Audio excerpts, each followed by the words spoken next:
Waitress refuses to flirt with a VIP guest and gets punished until a real millionaire walks in and... Have you ever witnessed a moment so unfair, so drenched in heartbreak and drama, that it made you wonder if there was any justice left in the world? This is the story of a young waitress, humble, kind, and fiercely principled, who crosses paths with a powerful VIP guest at one of the most prestigious restaurants in the city. Little does she know, refusing to flirt with this pompous man will set into motion a whirlwind of punishment and betrayal within her workplace. But just when hope seems lost, a real millionaire steps through the door, and nothing, absolutely nothing, will ever be the same again, Maria Alvarez sighed, as she slipped on her freshly starched uniform, a crisp white blouse, and neat black slacks. The early morning light filtered through her tiny window in downtown Glendale, where she shared a modest studio apartment with her younger sister Sophia. Today, Maria felt a surge of optimism, because she'd earned an extra shift at the Majestic Crown, the most luxurious restaurant in the entire city. From the outside, the Majestic Crown looked like a palace, with its golden trim and grand marble steps leading inside. Its reputation was stellar. Only the wealthiest clientele, including celebrities and magnates from companies you read about in the business pages, dined there. Getting a waitress position at the Majestic Crown had been nothing short of a miracle for Maria, especially considering her humble upbringing. She had a small savings account, scraps of money she had earned at a diner before landing this job. Yet every day she felt both hope and apprehension, never sure when a small mistake might cost her this hard-won position. She never intended to become a waitress forever. She had dreams of attending culinary school, maybe one day, training under someone like Gordon Ramsay. She had read about his journey from a simple line cook to a globally renowned chef and restaurateur, but that was far off. For now, each shift at the Majestic Crown was another rung on the ladder to success. That morning, with her hair pulled back into a tidy bun, Maria practiced her polite smile in the reflection of her tiny bathroom mirror. If nothing else, she prided herself on her exceptional service skills. She believed in making everyone feel welcome, from the single diner scraping by to the wealthiest patron celebrating a milestone. Little did she know the next few hours would challenge her sense of fairness and drastically change her life. The dining area glistened with crystal chandeliers overhead, and soft classical music drifted through the speakers. It was early, so the restaurant was quiet, giving Maria a moment to reflect on how far she'd come. She set silverware on immaculate white tablecloths, careful to measure precisely an inch between each utensil. Presentation was everything at the Majestic Crown. Just as she finished polishing the last of the wine glasses, her manager, Evelyn Parker, strutted in. Evelyn was impeccably dressed in a tailored pantsuit, her blonde hair in a sleek updo. She rarely praised her staff, and Maria had quickly learned that Evelyn's standards were nearly impossible to meet. Nevertheless, Maria offered a respectful nod. "Maria," Evelyn said, eyeing the fresh arrangement of plates, "I'll need you on top form tonight. We have a very important client coming in. Goes by the name Robert Davenport. Let's just say, he has considerable sway around this city." Maria nodded, her heart fluttering at the mention of a VIP. At the Majestic Crown, VIP status often meant a large tip or the potential for an extra shift if they were pleased. However, Maria also knew these guests could be high maintenance. "Understood, Ms. Parker. I'll take care of Mr. Davenport." Evelyn offered a tight-lipped smile. "I've heard this man can be demanding. Make sure you keep him happy. Flirt if you have to.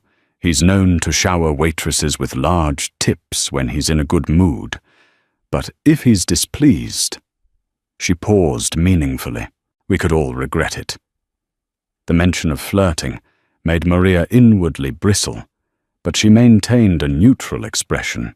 She prided herself on her professionalism and saw no reason to degrade herself by play-acting personal interest in a guest. Yet she knew how the real world worked, especially in the hospitality industry, where sometimes lines blurred between genuine courtesy and forced charm. Evelyn's pointed stare hinted at something beyond a mere suggestion. It was almost an instruction. Maria swallowed. She recalled a friend who had worked at another high-end restaurant and had ended up quitting because her manager insisted she wear revealing outfits for the comfort of wealthy patrons. Maria hoped the Majestic Crown was better than that. But a small part of her worried that things might not be so different here. By the time evening fell, the restaurant buzzed with energy. Chatter and the clang of silverware provided a lively backdrop as the Majestic Crown welcomed its usual crowd of corporate types, couples celebrating anniversaries, and wealthy retirees enjoying their indulgent nights out. Maria's station was near the large glass windows overlooking Glendale's skyline. It was a prime spot reserved for special guests. She stood near the hostess podium, scanning the room, making sure everything was ready. Her heart raced a little, not out of excitement, but from a sense of dread. She disliked the idea that she might be expected to charm someone into parting with their money. The moment Robert Davenport strutted into the restaurant, an uneasy hush seemed to follow him. He was tall, with slicked-back salt-and-pepper hair, and he wore an expensive designer suit. He carried himself with the confidence of someone who believed the world existed to serve him. Beside him were two younger men, assistants presumably, who trailed him like shadows. Evelyn practically materialized from nowhere to greet him, Mr. Davenport. "How wonderful to have you dining with us this evening. Allow me to show you to our best table." Robert glanced dismissively at Evelyn and then locked eyes on Maria, a slow grin curling his lips. "Who's this?" he asked, voice deep and commanding. Evelyn motioned for Maria to step forward. "This is Maria Alvarez, one of our top servers. She'll be taking care of you tonight." Maria forced a polite smile and extended her hand. "Welcome to the Majestic Crown, Mr. Davenport. It's a pleasure to have you here." His handshake was firm, lingering, and Maria felt an uncomfortable chill race up her spine. She quickly retracted her hand. "The pleasure's all mine," he said, letting his gaze roam from her face downward in a way that made Maria's cheeks burn.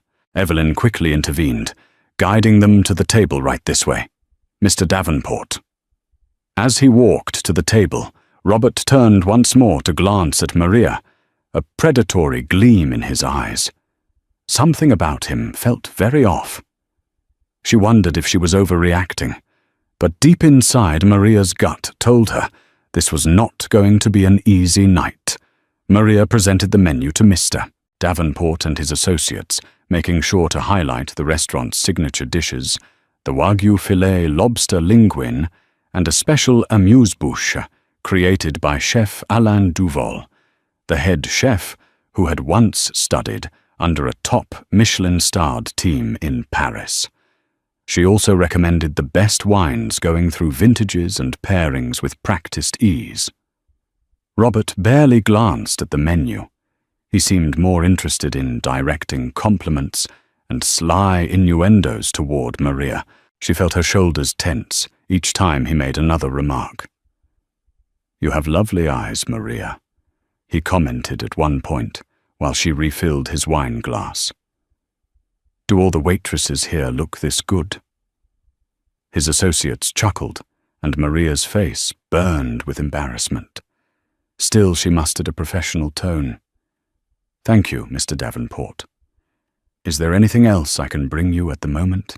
she asked, shifting the conversation back to the service. She noticed Evelyn standing a few feet away, arms folded, silently watching the exchange. If it had been any other customer, Evelyn might have intervened, but now she seemed to be encouraging it. Maria's stomach churned. The evening stretched ahead like an unending expanse of awkwardness. After dinner, Robert took an exceedingly long time with dessert at one point, ordering a second bottle of an outrageously priced vintage. He beckoned Maria closer, ignoring the standard norms of personal space. "Maria," he whispered, "I'm hosting a private gathering tomorrow night with some important people you might know. Investors, celebrities. It's going to be quite the affair. You should come. I can ensure you have fun."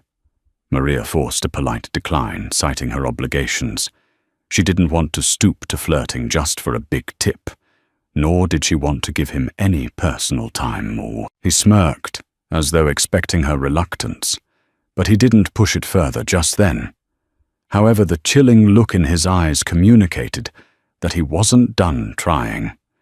When he finally asked for the check, Maria breathed a soft sigh of relief. This had been the most uncomfortable shift she'd worked in a long time. She provided the black folder with the bill, hoping he would simply pay and leave. Instead, as she stood there, Robert turned the restaurant's pen over in his hand. "Evelyn mentioned you were saving money for some sort of schooling," he began. "Culinary, was it?" He cocked an eyebrow in her direction. "Yes." Maria replied, her guard up. She didn't like the idea that Evelyn would share that detail about her personal ambitions with someone like Robert. "Let's just say," he paused, "I'd be happy to sponsor some of your dreams if you show me the gratitude I deserve." Her jaw clenched. Was he really offering to pay for part of her culinary school in exchange for her attention? Maria willed her expression to remain calm. "Thank you, Mr. Davenport," she said slowly, "but I couldn't possibly accept such an offer. I believe in earning my way." Robert's eyes narrowed. He slipped his platinum credit card into the folder. "Suit yourself," he said curtly. "But life is all about seizing opportunities. Don't blame me if you end up in some greasy kitchen 10 years from now, flipping burgers." He handed her the folder and rose to leave. Maria gave a small nod, maintaining her composure, though inside her emotions churned. She hurried away to process the payment, still unsettled by the conversation, and uncertain what Evelyn would say. Little did she know the worst was yet to come. Moments after Robert Davenport and his associates left, Maria found herself summoned by Evelyn Parker to the manager's office.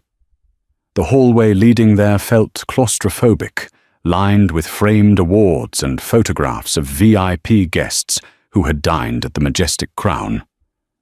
Maria's footsteps echoed with a sense of dread. The office itself was minimalistic. Grey walls, a mahogany desk, and an unnaturally neat stack of paperwork.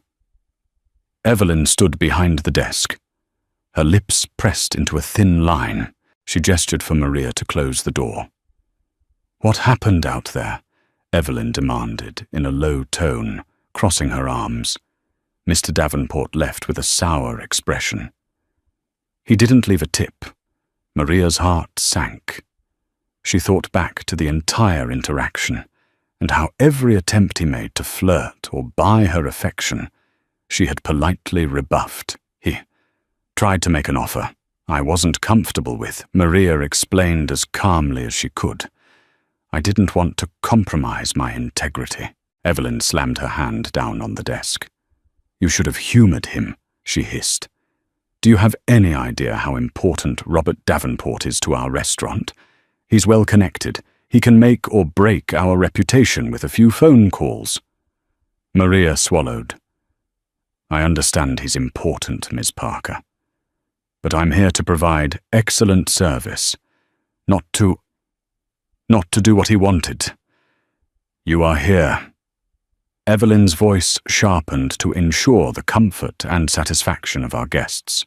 "If a VIP wants you to laugh at his jokes or accept his compliments, you do it. If he wants you to attend a little gathering to show that the Majestic Crown staff are friendly, you do it. We cater to their desires. I draw a line at certain behaviors, Maria said, trying to keep her voice steady. He crossed that line.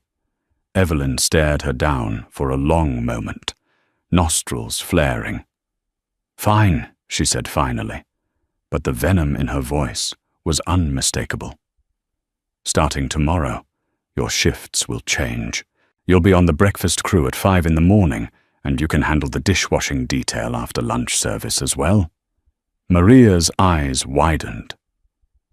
Being relegated to breakfast crew meant fewer tips and more hours, but ironically less pay, because big spenders rarely came in. That early doing dishwashing duty was an even more humiliating demotion. Ms. Parker, please, you should have thought about the consequences before you turned down a VIP's favor.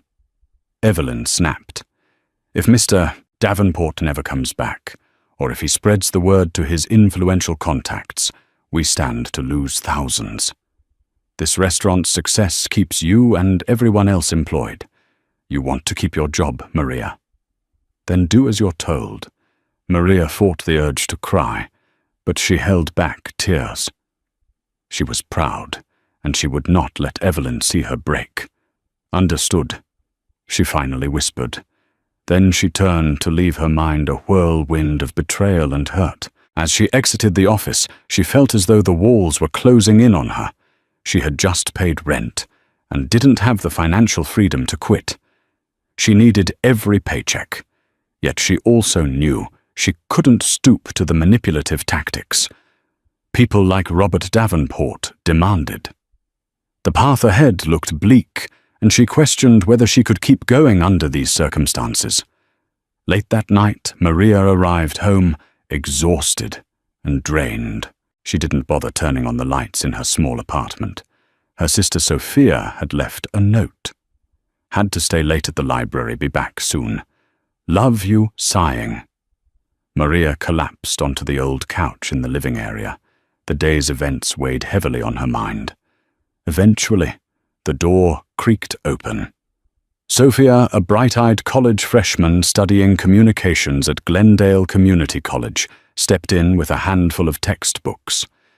"Hey, why are you sitting in the dark?" she asked, flipping on the lights. Maria managed a weak smile. "Long day," she said simply. Sophia set her bag down and joined her on the couch. "Want to talk about it?" Maria hesitated. She generally shielded Sophia from her work problems, not wanting to burden her younger sister. But she felt too defeated to keep it all in.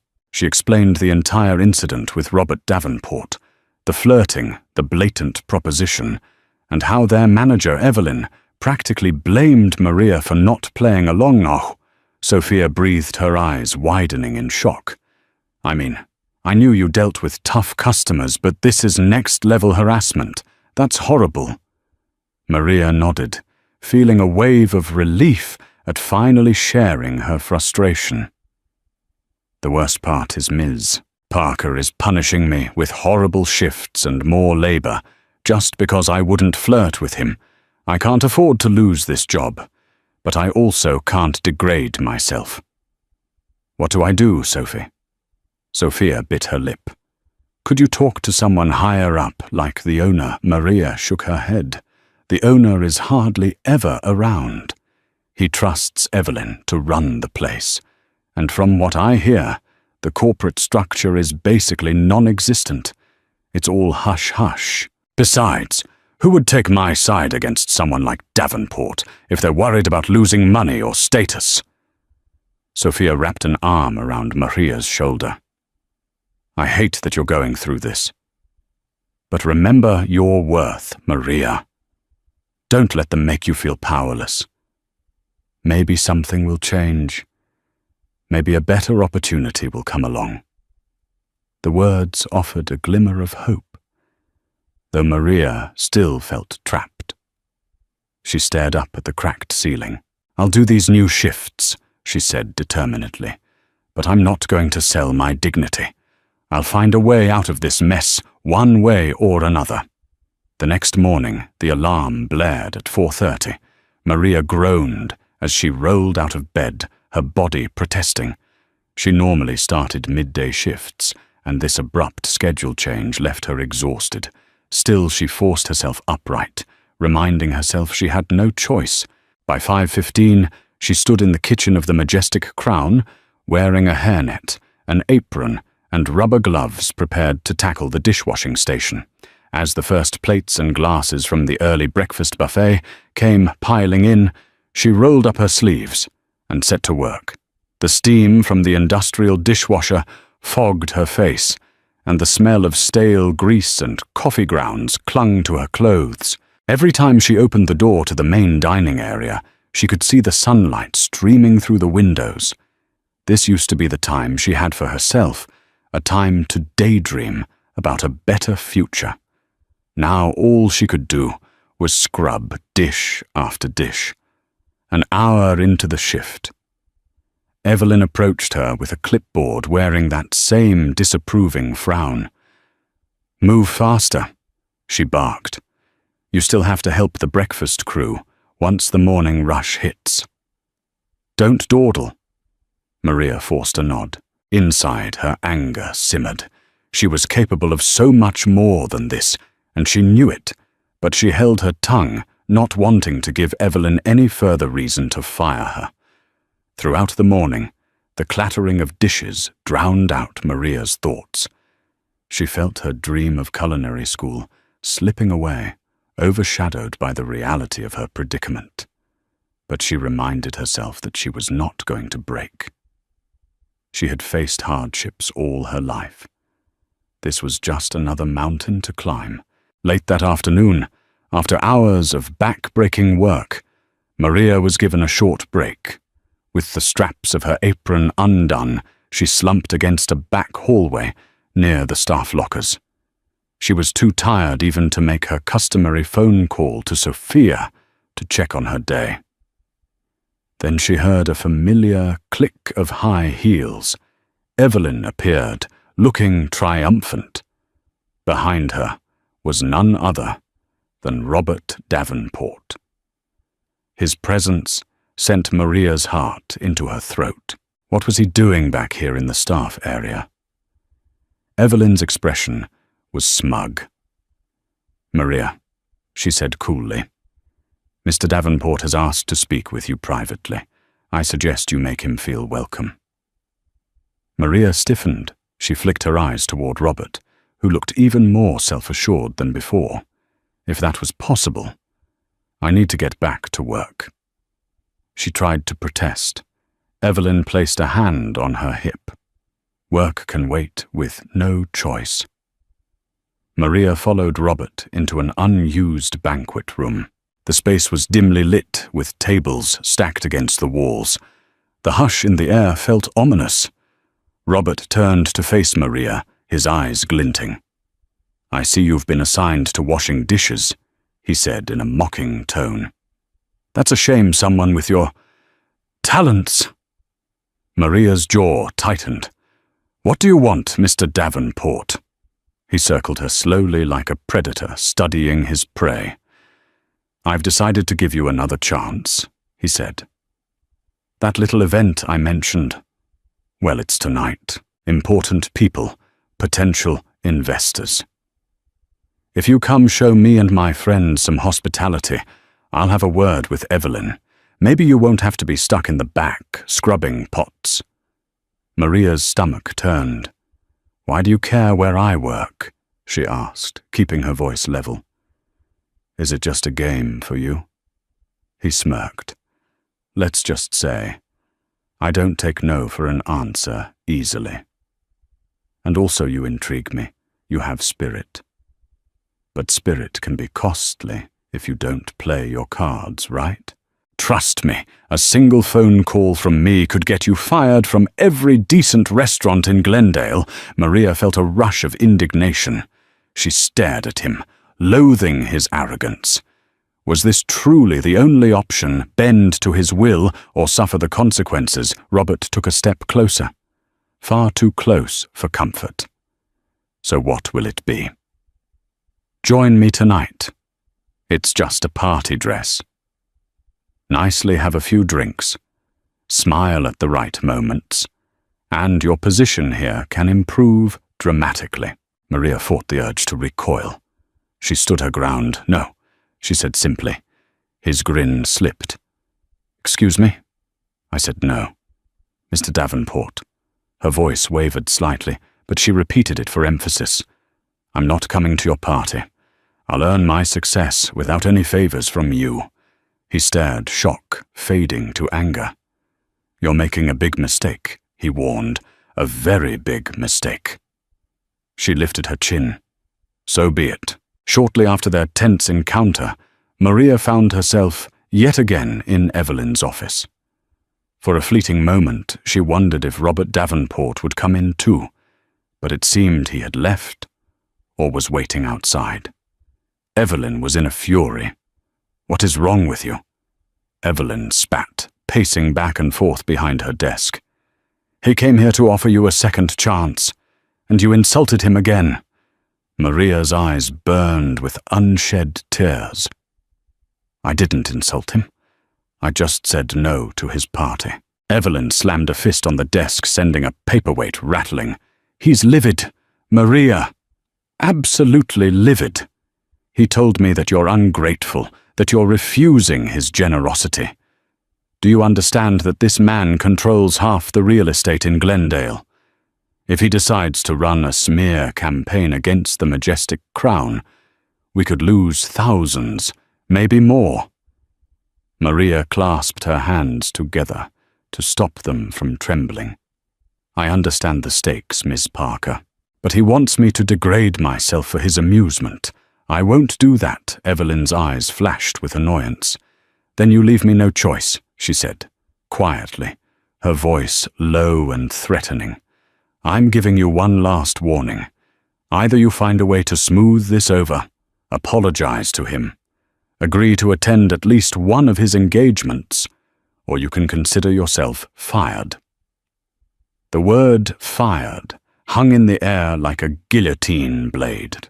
Maria's finances flashed before her eyes. Rent, groceries, Sophia's college textbooks, phone bills. The idea of losing her job sent a cold wave of panic coursing through her veins. But Robert Davenport's demands were something she could not, in good conscience, fulfill. She took a shaky breath. Then I guess you'll have to fire me. Evelyn stood speechless for a moment, as though she couldn't believe Maria's gall. Very well, she snapped. Finish your shift. After that, I don't want to see you back here tomorrow. Maria blinked back tears as she left the office, her head spinning. She had just committed career suicide at the Majestic Crown, the very place she had dreamed would be her stepping stone to greatness. All because she refused to become a plaything for a VIP. She felt defeated, but also a strange sense of pride. No matter what happened next, she had stood her ground. At the end of her shift, Maria trudged to the employee lockers. She removed her name tag and stuffed it into her purse, her eyes stinging with tears. Years of struggle, her unwavering dedication to honing her serving skills, learning about fine dining, memorizing hundreds of wine labels gone in a single day, all because of a single refusal. She quietly emptied her locker, her small container of instant coffee, a travel-size deodorant, and a photo of her and Sophia that she had pinned inside. Each item reminded her of the hope she once had for this job. Now it felt like a cruel joke. As she closed the locker door, she heard someone approach. Turning, she saw Daniel Kim, one of the restaurant's chefs in training. He was a gentle soul who often admired Maria's work ethic, and they had a cordial friendship, I heard. What happened? Daniel said softly, eyes downcast. I'm so sorry. This place, it can be toxic. Sometimes, Maria forced a small smile. Thanks, Daniel. I appreciate that. He hesitated a moment, then reached into his pocket. "Look, I don't know if this will help, but if you ever need a reference or a foot in the door somewhere else, you can use my name. I don't have a ton of pull yet." But Maria felt a lump in her throat. "That's really kind of you, Daniel." "It means a lot," he shrugged. "You don't deserve this treatment. You're one of the hardest workers here." "And what he asked you to do. It's messed up," Maria nodded her tears, threatening to break free. "I tried to do the right thing," she whispered. Daniel gave her a sympathetic pat on the shoulder. "You did. And it might not feel like it now, but your integrity is worth more than any job." Maria thanked him again, then grabbed her things and left the Majestic Crown for what she thought would be the last time she felt numb, her mind struggling to process everything that had happened. She had no job prospects. She was terrified of telling Sophia the truth, but at the same time, she also felt an odd sense of peace. At least she had stayed true to herself. That evening, Maria walked home, feeling every step echo her despair. The streets glowed with the neon signs of bars and nightclubs, but she paid them no mind. She finally turned onto her block, her feet aching from standing all day, only to pause as a sleek black car pulled up to the curb beside her. Her heart lurched, fearing it might be Robert Davenport's driver. But as the tinted window rolled down, she recognized a familiar face from the Majestic Crown. It was Alexander Drake, a mysterious, well-dressed man who had occasionally dined at the restaurant.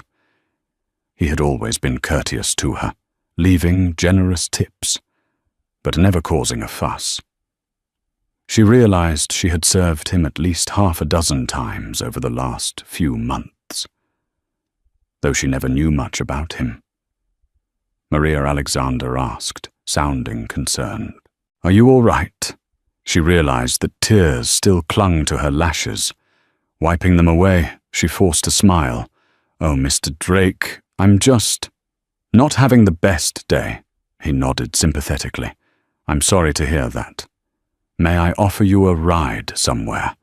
It's late and you look distressed." Normally she would decline such an offer, especially from someone she didn't know well, but exhaustion and heartbreak weighed her down. Alexander Drake had never given her a reason to be wary. He had always been polite, a far cry from the likes of Robert Davenport. After a moment's hesitation, she nodded. "Thank you," she whispered. "I'd appreciate it." She climbed into the passenger seat, noticing the plush leather interior and the faint aroma of cologne. He pulled away from the curb smoothly. "Would you like to talk about it?" he asked gently. Maria hesitated, then exhaled. "I just lost my job at the Majestic Crown because I refused to do something that compromised my dignity." Alexander's jaw tightened slightly. "I see I've always suspected that place has its fair share of politics and questionable demands." She glanced at him. He was around his early 30s with sharp blue eyes and a certain air of confidence. "You're quite observant," she said, attempting a small smile. "I guess you know more than I thought." He returned her smile kindly. "I know that you are or were one of their best servers. I also know some of their management can be less than virtuous." Maria let out a weary laugh. "That's putting it politely." They pulled to a stop outside her apartment, building a modest structure among larger complexes.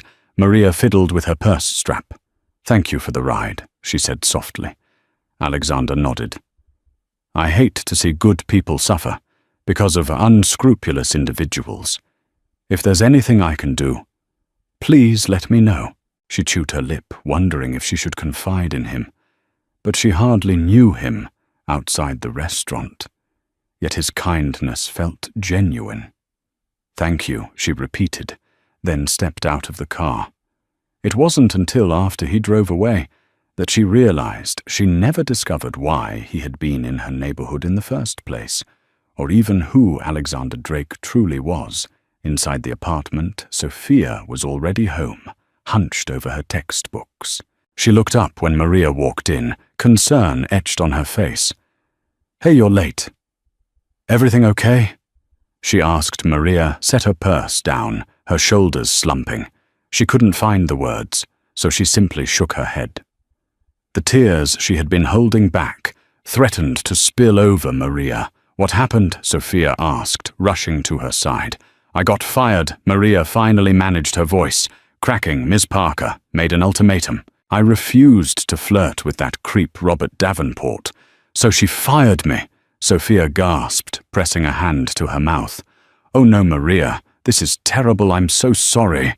She led Maria to the couch, and Maria sank into the cushions, burying her face in her hands. "I don't know what to do," Maria murmured. "Rent is due in 2 weeks. I have a bit saved, but not enough, if I can't find a new job soon."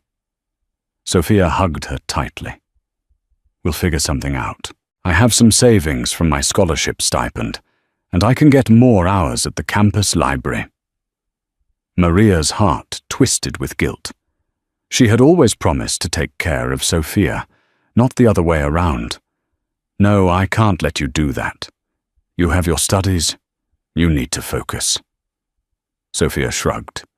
"You'd do the same for me if our roles were reversed." Maria managed a small, grateful smile. She was touched by her sister's generosity, but still overwhelmed by uncertainty. "I'll do whatever it takes to land another job." "But Robert Davenport might block me if he spreads rumors or calls around. He has that kind of influence." Sophia scoffed. "Well, you never know. Maybe you'll meet someone with even more clout than him someday." Maria paused, recalling her ride with Alexander Drake.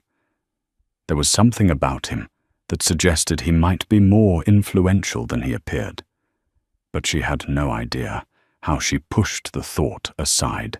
For now, she just wanted to get some rest. Tomorrow, she would start the daunting task of job hunting. The next day, Maria spent hours traversing Glendale's upscale dining scene, resume in hand. She visited everything from popular bistros to 5-star establishments. But each time she introduced herself, managers gave her a polite smile and promised to review her application, never giving a concrete interview. At one restaurant, she even overheard a hostess whisper, "Isn't that the girl who gave Robert Davenport the cold shoulder I heard about her panic set in?" It hadn't even been 24 hours since she left the majestic Crown, and already Robert's rumored influence seemed to be shutting doors. She tried less glamorous restaurants as well, but the pay was abysmal and they had no immediate openings. One manager suggested she come back in a month. By noon, she felt completely dejected.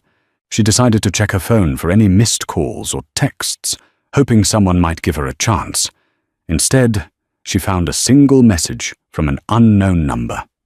"I heard you're looking for a new position. Call me." AD. Her heart jumped. Alexander Drake.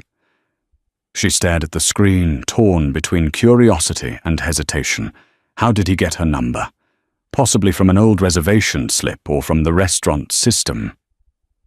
Part of her was uneasy. She barely knew him, yet he had shown kindness, and she was desperate. Summoning her courage, she dialed the number. He answered on the second ring. "Maria," he greeted warmly. "I was hoping you'd call." She swallowed. "Hi, Mr. Drake, I got your message. Please call me Alexander." He replied, "I heard about your unfortunate situation. I'd like to meet and discuss an opportunity. Can you come to the Glendale Grand Hotel Lounge at 4 o'clock today?" She hesitated. Was this yet another proposition, like Robert Davenport's? But something about Alexander felt different, more genuine. Taking a breath, she agreed. "Okay, I'll be there." The Glendale Grand Hotel was a towering building of glass and steel, a testament to modern luxury. Stepping into the lobby felt like entering a different world with marble floors, high ceilings, and an ornate fountain centerpiece. Maria felt underdressed in her simple blouse and skirt, but she pushed through her insecurities. She spotted Alexander seated in one of the plush lounge chairs, a cup of coffee by his side. He stood when he saw her greeting her with a polite smile. "Thank you for coming, Maria," he said, motioning for her to sit. She perched on the edge of the chair, her nerves making her fidget. "Thanks for inviting me. I appreciate any help I can get." He nodded, taking a sip of his coffee before speaking. "I'm not one to meddle in other people's business, but I can't stand by and watch a talented person be bullied by powerful men. I happen to have some business interests that require someone with your skill set." Maria raised an eyebrow. "What exactly do you do, Alexander?" He paused as though considering how much to reveal. "I'm an investor," he said finally. "Real estate, restaurants, tech, startups. My family has roots in Glendale, but I've spent most of my life traveling and managing various ventures I've been to. The majestic crown, often not just because the food is good, but because I was exploring potential acquisitions." Her eyes widened. "Potential acquisitions? You mean?" He smiled slightly. "Yes. I was considering buying the majestic crown, but after seeing how the management treats their staff, I'm reconsidering. That said, I have other dining establishments, and I've been looking for someone to help manage a new venture." Maria felt her heart rate quicken. "Are you offering me a job?" "Mr. Drake? I mean, Alexander." "Indeed, I am. I'm launching a boutique restaurant in downtown Glendale High End, but with a more progressive, employee-friendly culture. A place where talent is nurtured, not exploited. I need a skilled floor manager and someone who understands both front-of-house operations and customer service." He looked her in the eye. "From what I've observed, I believe you'd be perfect for the role." Maria's mind spun floor manager. That was a step above a regular waitress position. Far more responsibility. Better pay. I don't know what to say. "Say yes," he replied gently. "And one more thing, I can also provide financial assistance if you're serious about attending culinary school. Consider it an investment in your future. You can pay me back over time, or even buy out the loan if that makes you more comfortable." Memories of Robert Davenport's lecherous proposition flashed in her mind. This felt different. Alexander's tone was respectful, and his help came without a hint of coercion. She found herself nodding slowly. "I'd be honored." "Truly." He extended his hand and she shook it, feeling both excitement and relief flood her. In a matter of moments, her dire circumstances had shifted to a new horizon of possibilities. Yet she couldn't help but wonder, what would Robert Davenport do if he found out about this? Their conversation continued, filled with details about Alexander's upcoming restaurant, tentatively called La Lumière. He described a sophisticated space fusing modern Californian cuisine with European flair. They discussed the role Maria would play in training staff, curating wine lists, and assisting with overall guest satisfaction.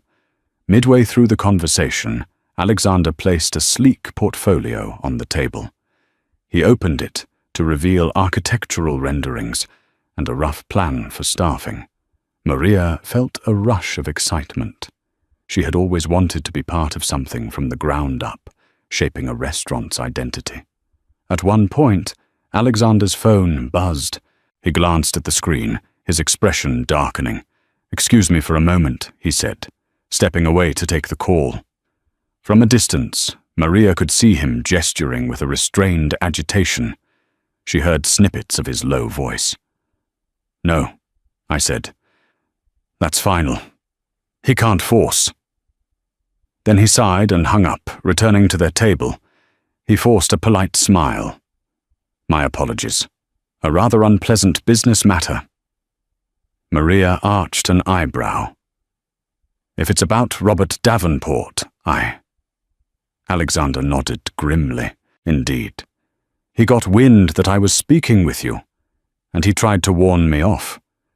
He threatened to withhold certain real estate deals if I continued my association with you, or offered you a position." Shock and anger flooded Maria. That's unbelievable. Why does he care so much about me working somewhere else? Alexander shrugged, a wry smile forming on his lips. His pride is wounded, I suppose. Powerful men often react poorly when they don't get their way. But don't worry, I have far more resources than he realizes. His threats won't deter me. She stared at him, suddenly aware that Alexander Drake was no ordinary investor. He carried himself with composure and had the financial muscle to stand against someone like Robert Davenport. "I don't want to be a source of conflict," she said softly. "Nonsense. It's my choice to stand up to him," Alexander replied. "And trust me, Davenport has more to lose here if he tries to escalate. I'm not without allies." Relief and admiration mingled in Maria's chest. She realized that Alexander was in a sense the kind of ally she had never expected to find, someone with actual power who wouldn't force her to compromise her values. Perhaps she thought there was still justice in the world. Over the next week, Maria transitioned from unemployed to fully engaged in planning sessions for La Lumiere. Alexander introduced her to his project team, Michelle Stone, a top-notch interior designer from Glendale, Chef Luca Moretti, an Italian culinary genius with a flair for fusion cuisine, and Harriet Nguyen, an accountant who kept the financial details precise. Maria quickly found her rhythm coordinating with the staff, brainstorming marketing strategies, even learning about supply chain logistics. It was a far cry from simply waiting tables, but her extensive experience on the restaurant floor gave her a unique perspective.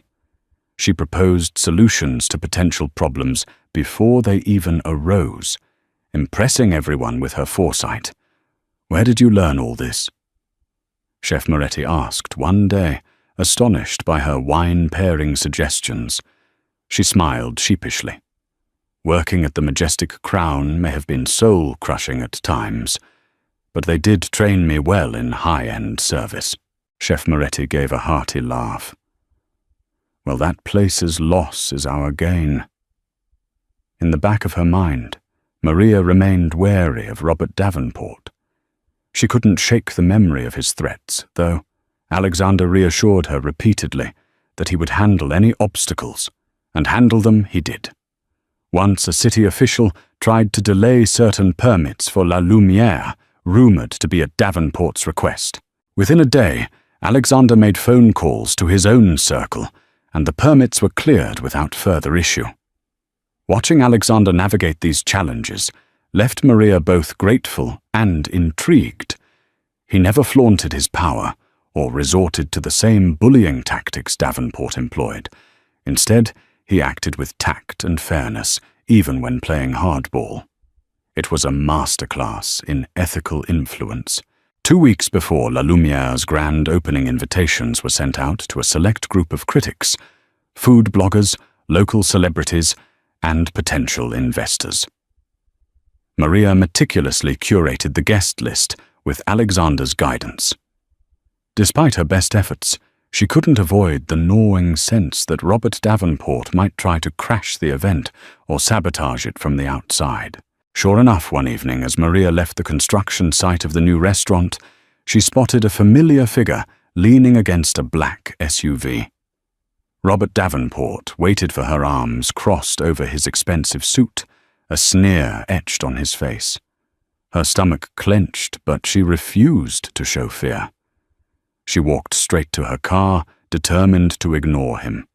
He pushed off his SUV and called out, running away again. "Maria, She paused, inhaling a steadying breath. Turning slowly, she faced him. "What do you want?" He approached, eyes cold. "So you've got a new backer. Alexander Drake, I'll admit. I underestimated your ability to make new connections." Maria clenched her fists. "I didn't seek him out. He offered me a genuine opportunity, without conditions." Robert let out a humorless laugh. "You think Drake is altruistic? He's just another investor who wants something. When he's finished with you, you'll be tossed aside." He took a step closer, lowering his voice. "You should have come to that party. You'd be living the good life now, not grinding away under construction dust for a new place that may or may not succeed." She steadied her gaze on him. "I'm perfectly happy with my decision, Mr. Davenport. Leave me alone." His features twisted in rage. "This isn't over, Maria. I promise you. I'll make you regret spurning me. One phone call, and that phone call won't do anything," came a firm voice from behind. Both Maria and Robert turned to see Alexander Drake stepping out of a sleek silver car. He wore a sharp business suit, his expression calm but authoritative. Drake, Robert spat. "How long have you been lurking there?" Alexander offered a thin smile. "Long enough to hear you threaten Maria again. Let me be perfectly clear, if you try to sabotage her or my restaurant, you'll be facing a legal battle you won't win." Davenport scoffed. "Is that so? You may have more money than I thought, but I have connections. Influence."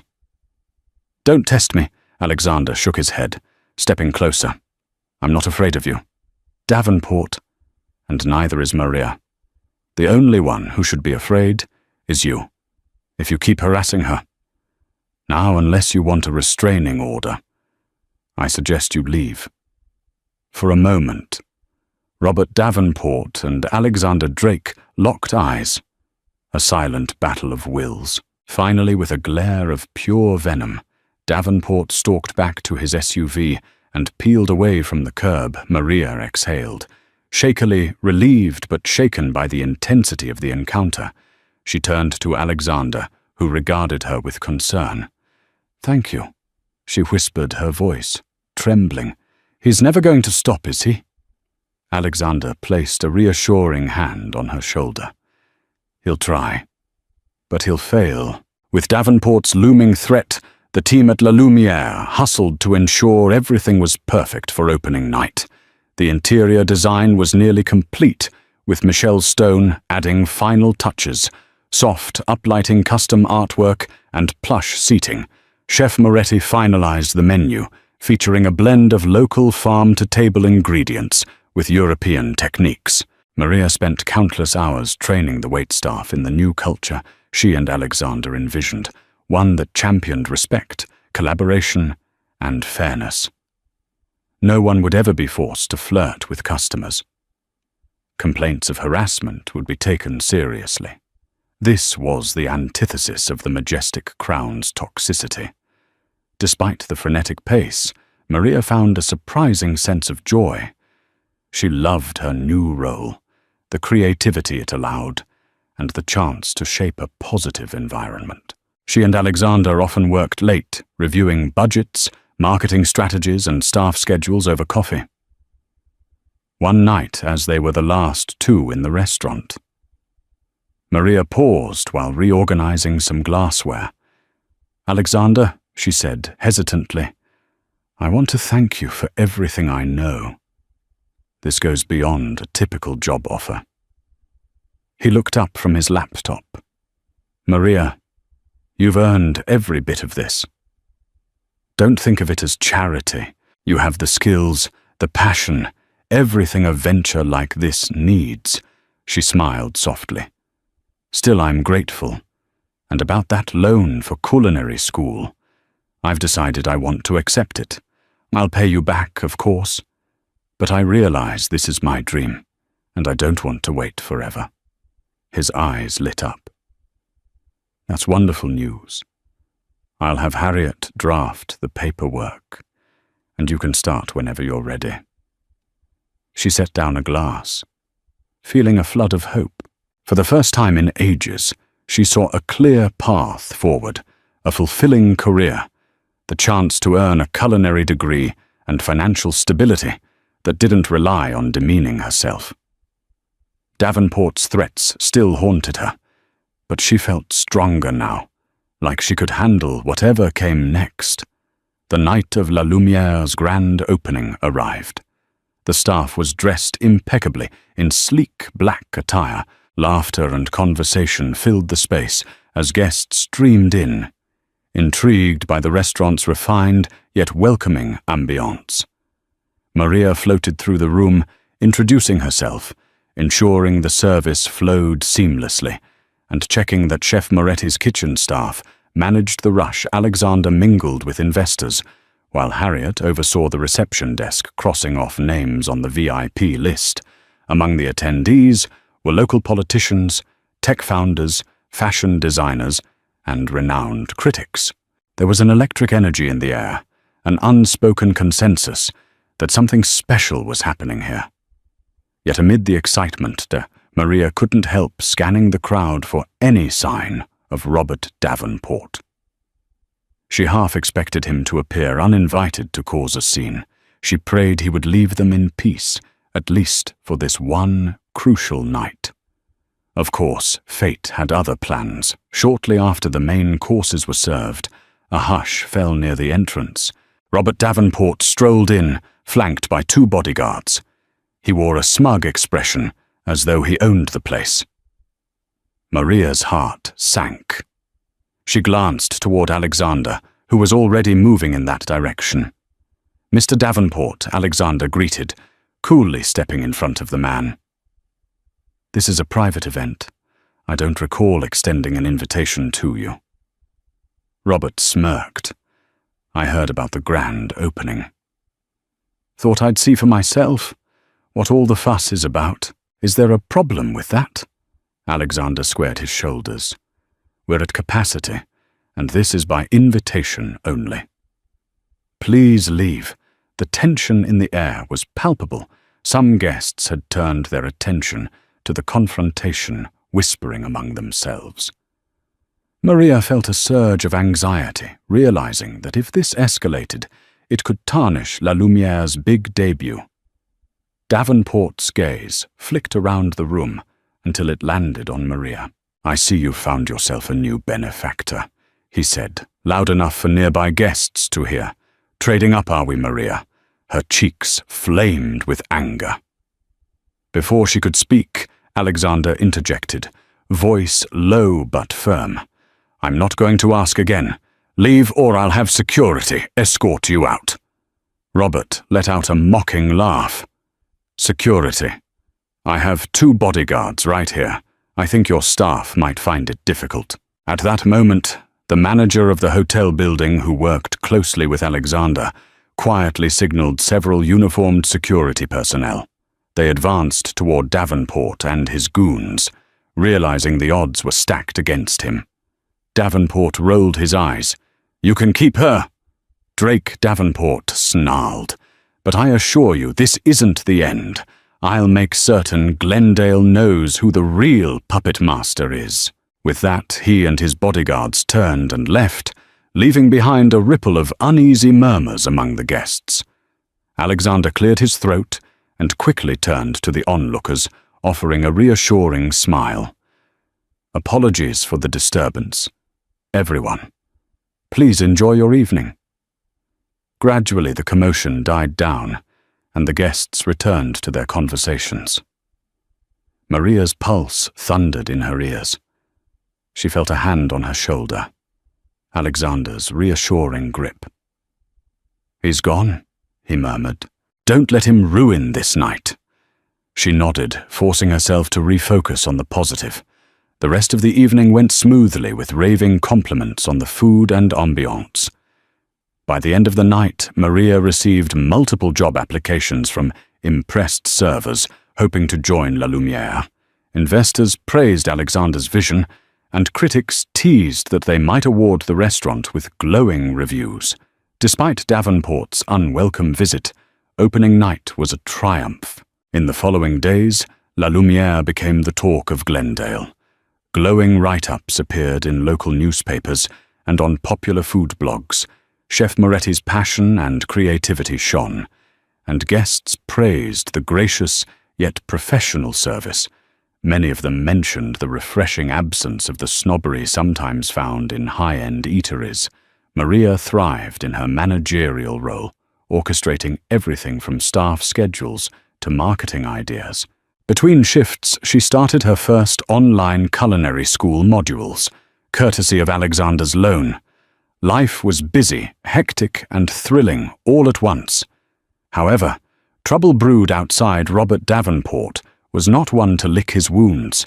Quietly, rumors circulated that he was pressuring city inspectors to find code violations at La Lumière. But each time the inspectors left with nothing but compliments on the restaurant's cleanliness and adherence to regulations. One day, a journalist named Patricia Lopez visited the restaurant. She requested an interview with Maria, which intrigued her. They met at a quiet corner table after the lunch rush, sipping cappuccinos. Maria Alvarez. Patricia began recorder on the table. "You've become quite the success story, from waitress at the Majestic Crown to floor manager at Glendale's hottest new restaurant. Care to share how that happened?" Maria tensed, unsure how much to reveal about Davenport's harassment, but Patricia's keen eyes seemed to sense her hesitation. Off the record, Patricia offered gently people talk. "I know about Robert Davenport's reputation. If he wronged you, you might not be the only one." An idea sparked in Maria's mind. She recalled overhearing co-workers at the Majestic Crown mention Davenport's similar propositions in the past, how he'd pay off managers to keep things quiet.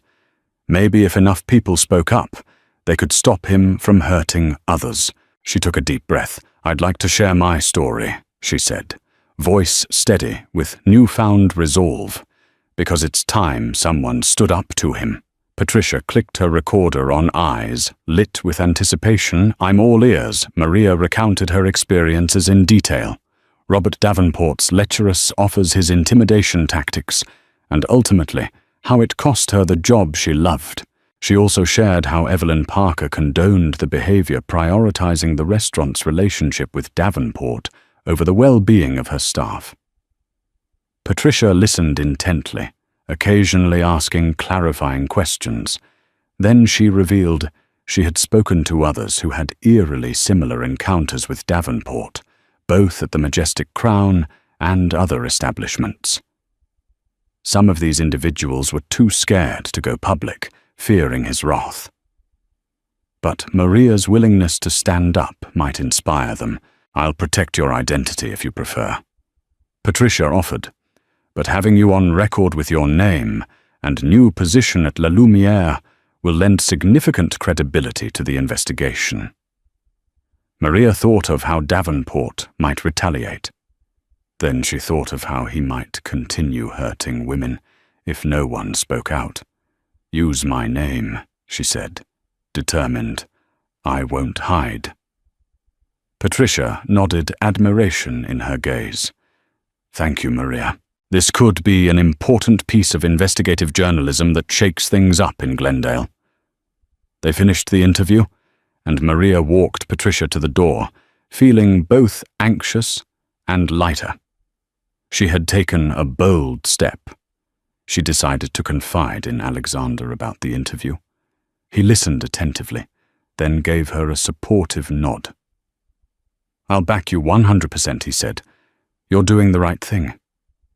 She hoped he was right. If the story gained traction, Davenport might finally face accountability, or he might ramp up his attacks on her and La Lumière. Either way, there was no turning back now. Within a week, Patricia Lopez's exposé hit the media like a thunderbolt.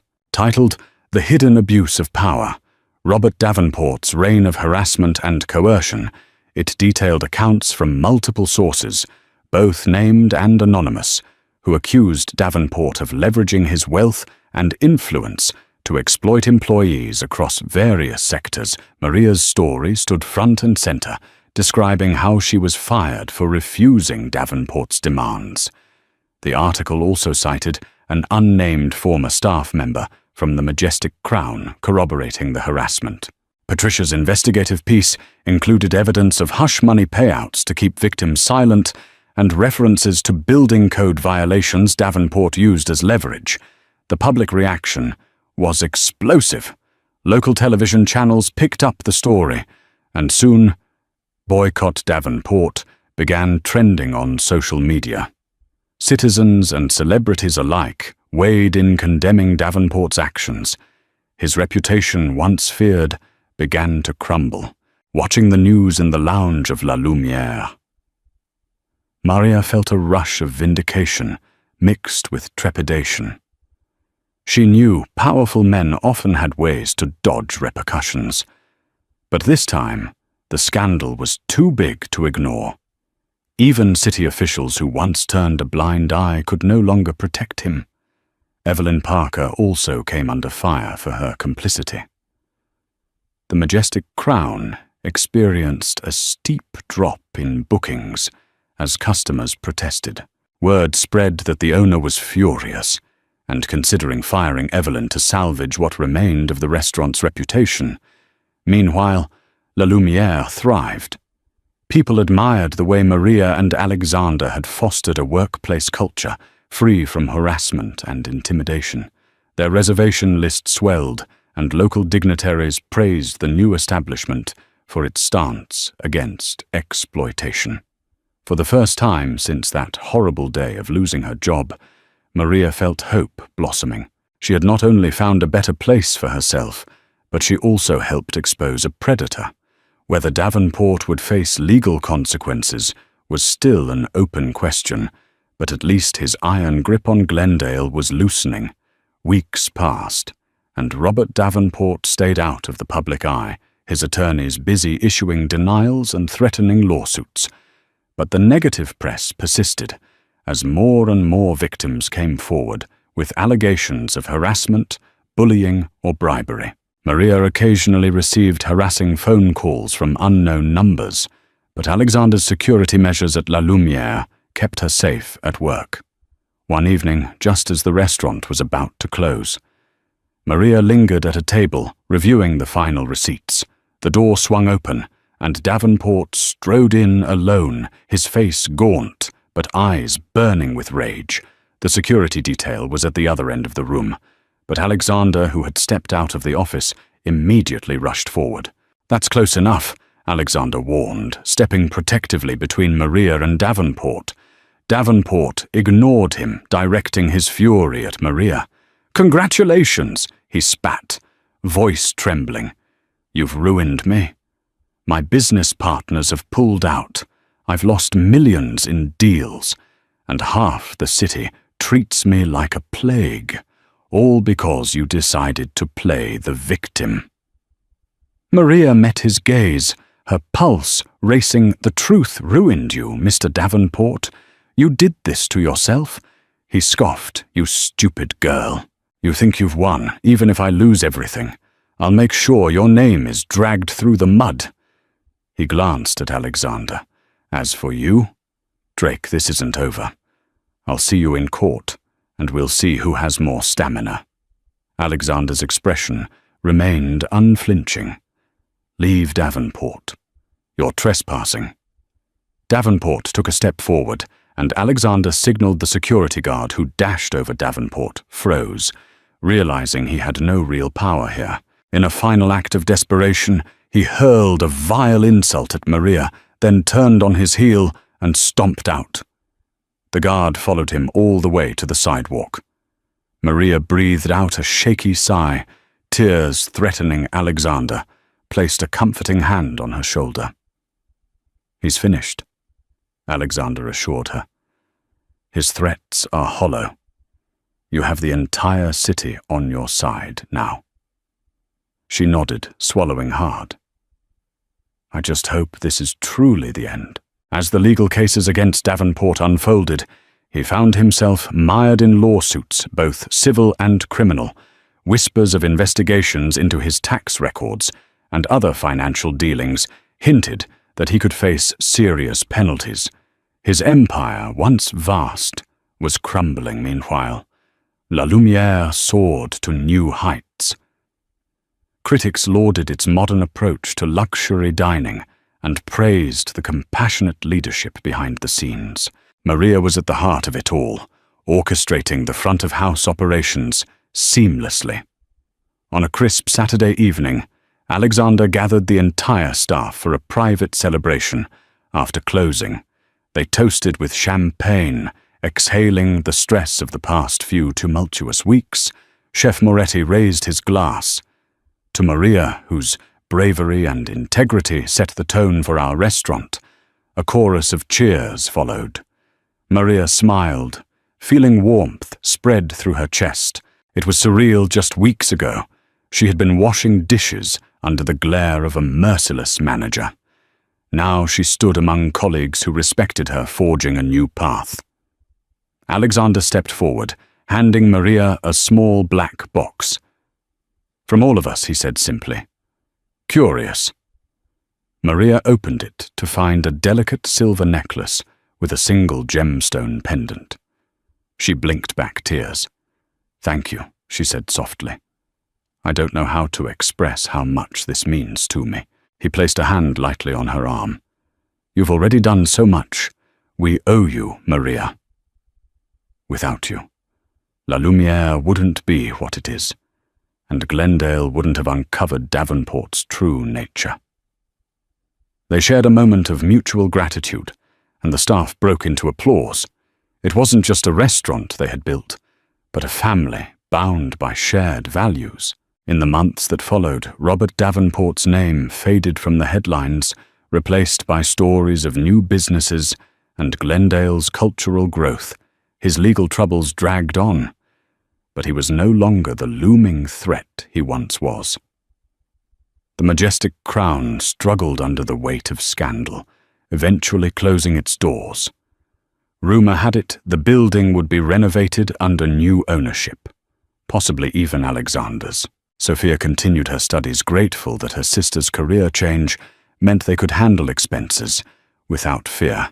Maria balanced her managerial duties with online culinary classes, learning advanced techniques she occasionally practiced under Chef Moretti's mentorship. She smiled whenever she thought about the future.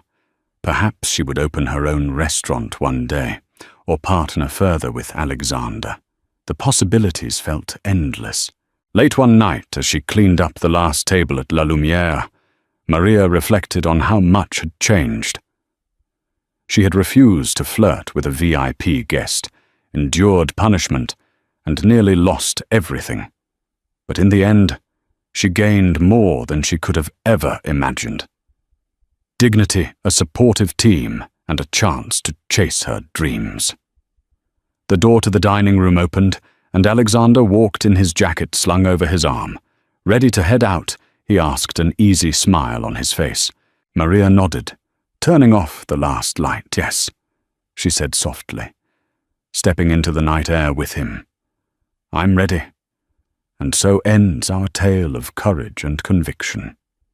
Maria's unwavering decision not to compromise her dignity led her through the darkest corridors of workplace exploitation and brought her out into the bright realm of new beginnings. She refused to be a victim of Robert Davenport's twisted demands, and despite the punishing fallout, she emerged victorious, forging a fresh path with the genuine support of a real millionaire investor who valued respect over greed. If Maria's journey teaches us anything, it's that standing up for what's right might cost us in the short term, but it can pave the way for something far greater. Now it's your turn to stand for integrity and support others who do the same. If you enjoyed this dramatic real-life fiction and want more inspiring stories, please hit that like button, share this video with friends, and don't forget to subscribe to my channel for more compelling tales.